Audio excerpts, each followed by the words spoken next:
Hello everyone, welcome to today's sections. My name is Ko-Chen Lee. Today we are going to show you PHP web-based programming language, functions, arrays, objects, and more.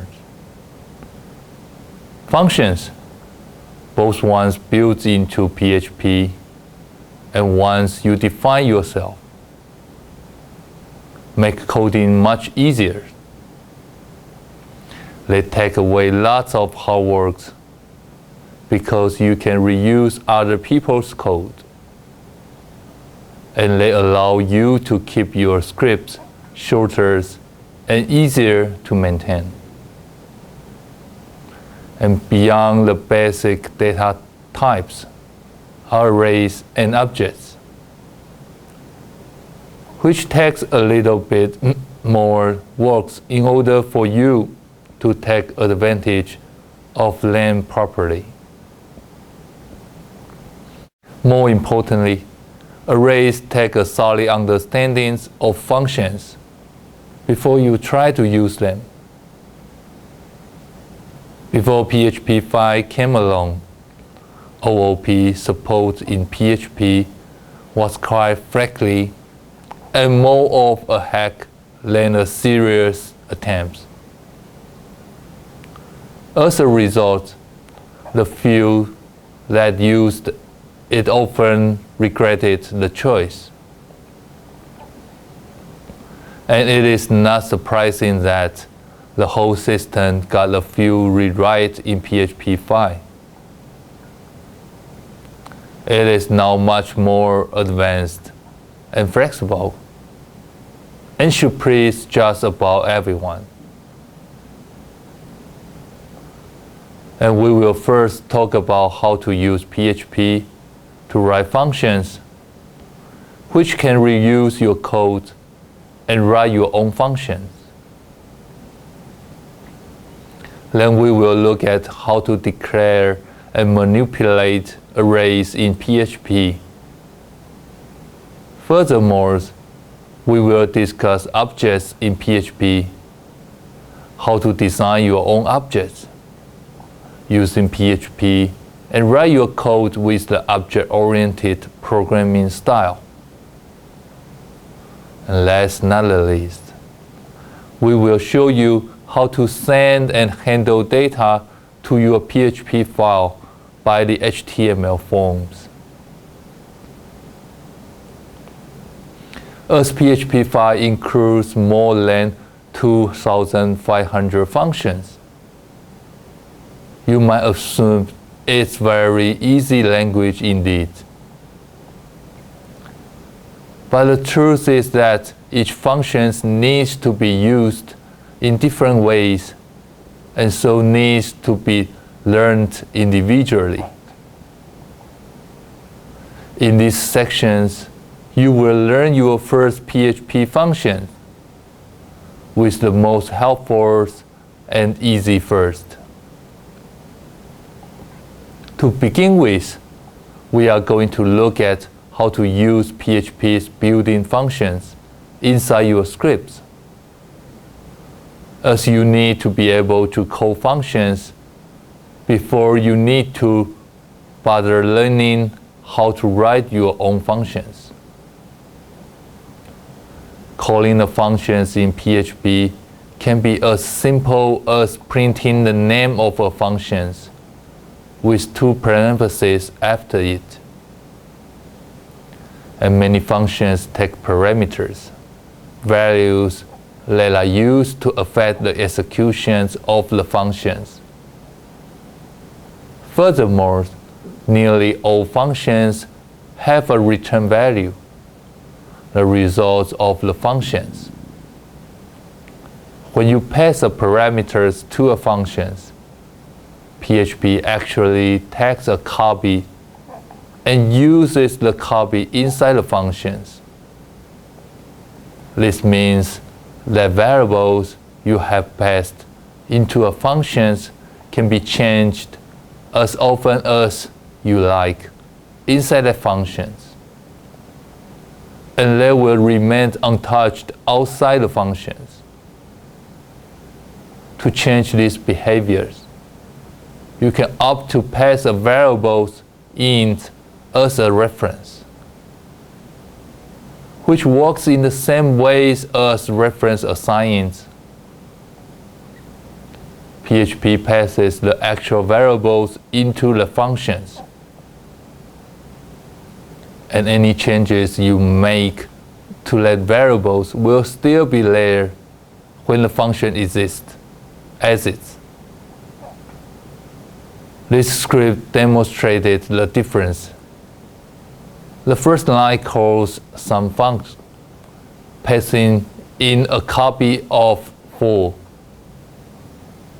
The second passes in copies of 4 and bar. The third passes in a copy of 4 by the original bar. And the last passes in both the original 4 and bar. Passing by reference, as with bars in line 3 and 4 and bars in line 4, means that these variables can be changed inside the functions, which is often used as a way for functions to return values. And you can give your functions whatever name you like.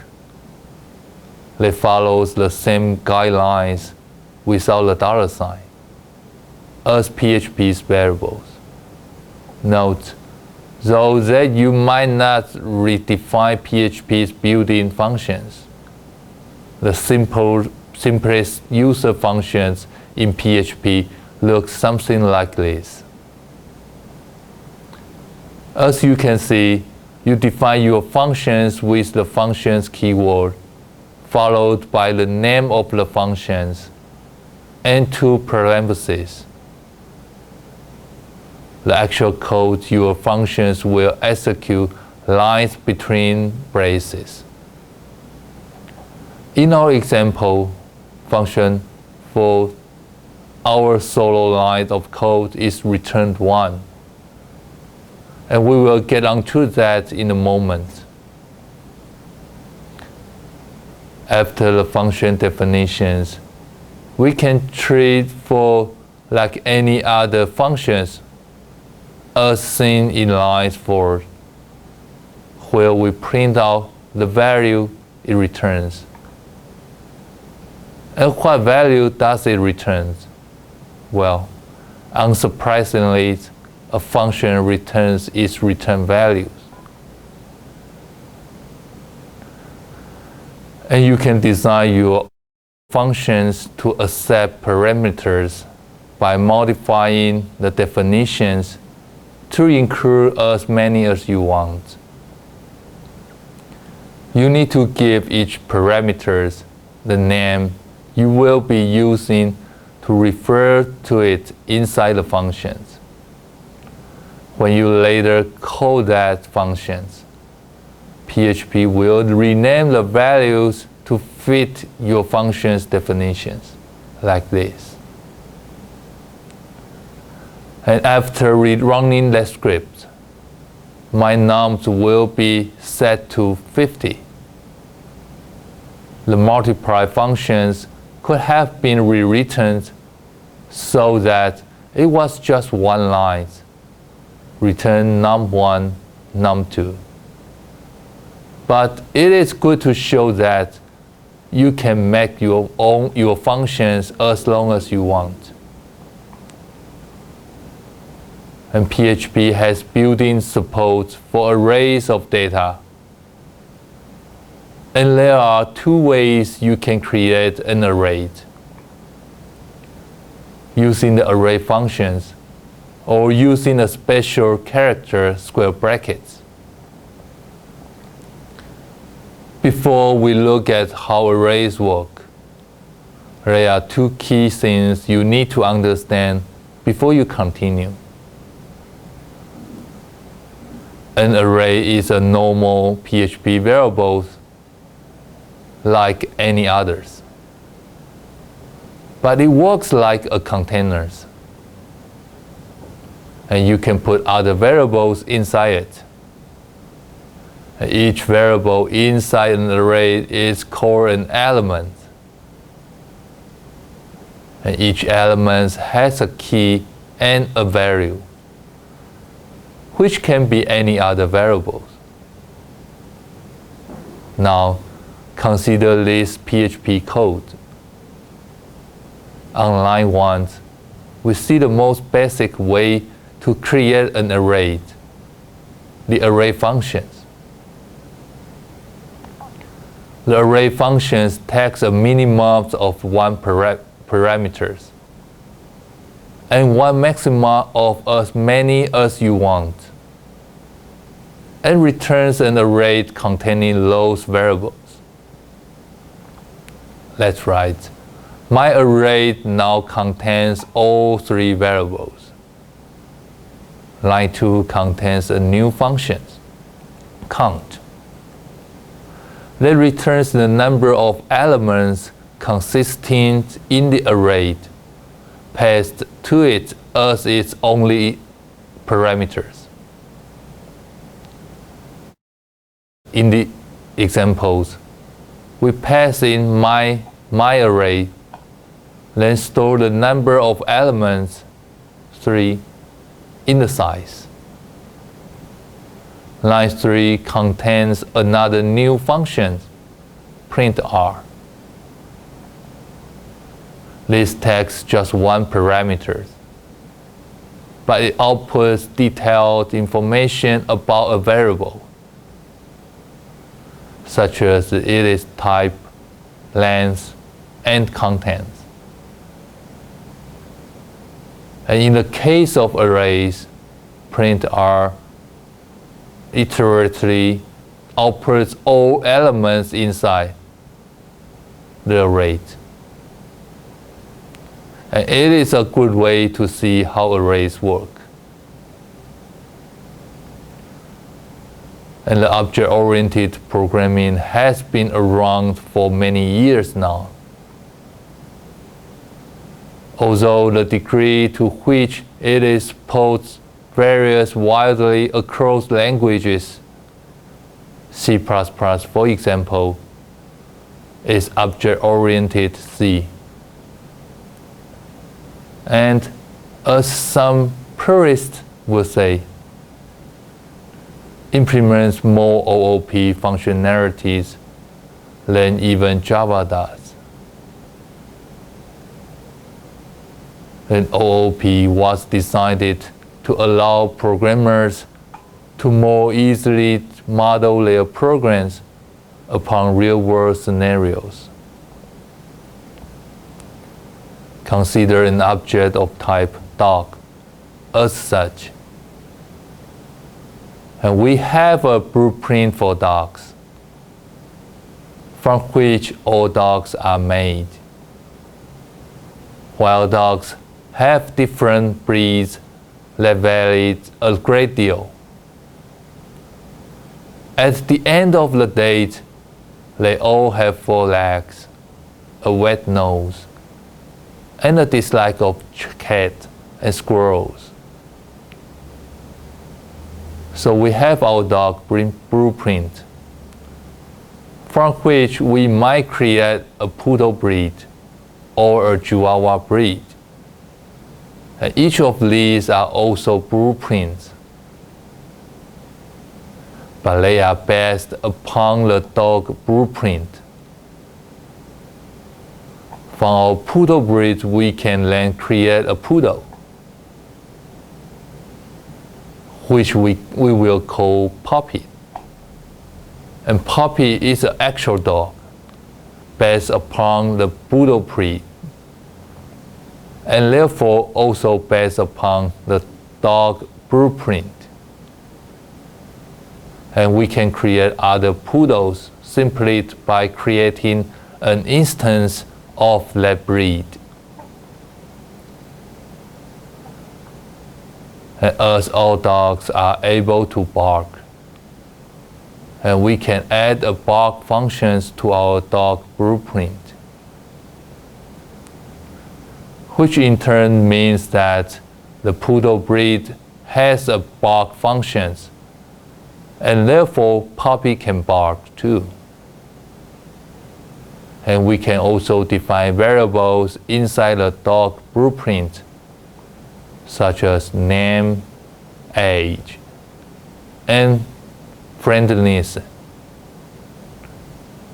And each object of type poodles will have its own set of variables, its own name, its own age, etc. And let's get into the specifics. Given the class structures of dogs and breeds discussed above,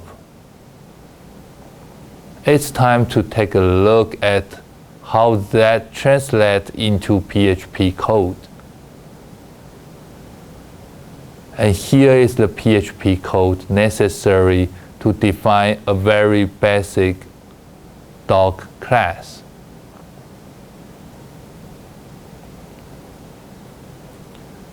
And HTML is a very simple markup language that offers its users a great deal of flexibility. While this might take it very easy to learn and write in, it makes the job of web browsers such as Internet Explorers and Mozilla's much harder. They need to be able to cope with thousands of exemptions. The problem with HTML was that it became used to store style rather than just information.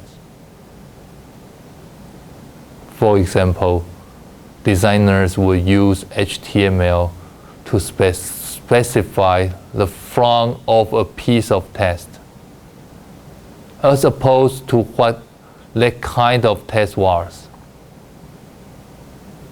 With content and style so mixed inside HTML, computers were not able to extract information about a document simply by reading through the HTML text used.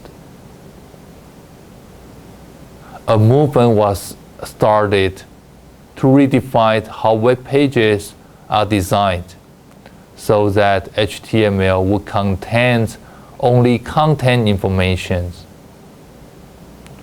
And with the new language, CSS, cascading style sheets, storing the style information, there were also some recommending that XML was the way forward for data, and that HTML could be eliminated altogether. While the XML argument made sense, many realized that there are simply too many HTML-based websites to be able to drop HTML. So the standard XHTML was born, a modification of HTML that makes it XML compliant.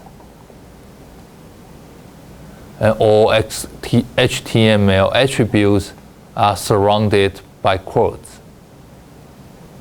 And all HTML tags used in sections are closed either by using the open tag or using tag slash.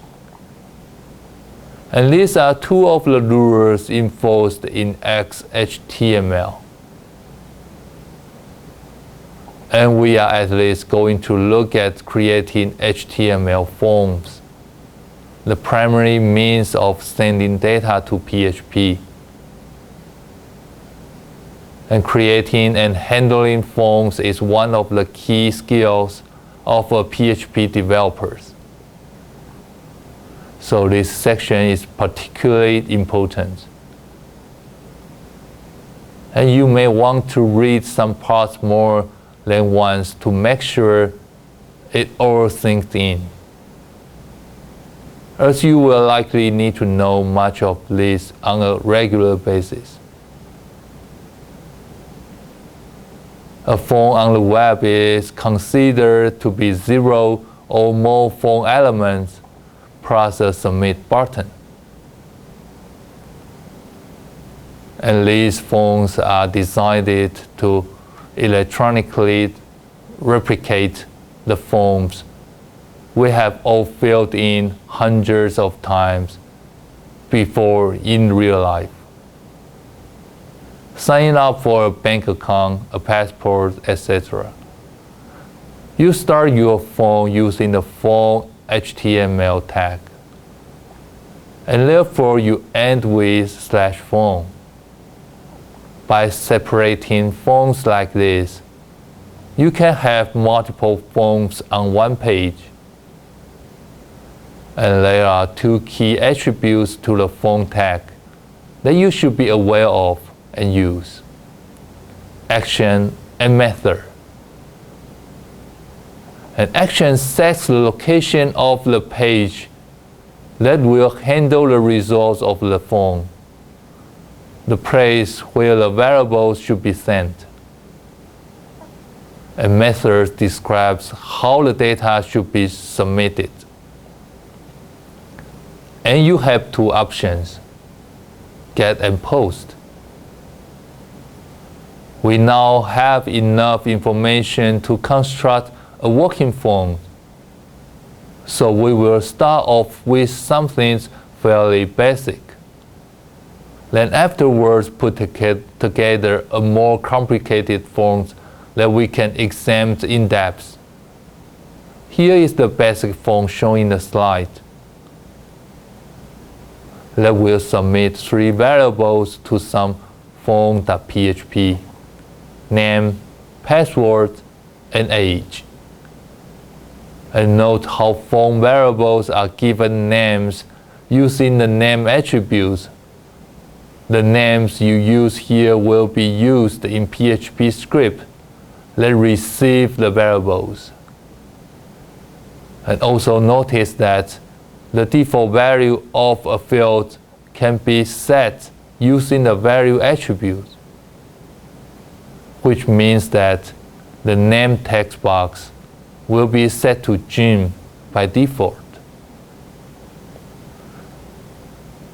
And in PHP, the predefined post variable is used to collect values in the form with method =post. The post method transfers the information via HTTP headers. Information set from the form with the post method is invisible to others and has no limits on the amount of information to send. Here we use the request method. The predefined request variables contains the contents of both get, post, and cookie. The PHP request variables can be used to get the results from form data sent by both the get and post methods. As mentioned already, forms are the primary ways for user to send data to your scripts. So it is essential you get them right.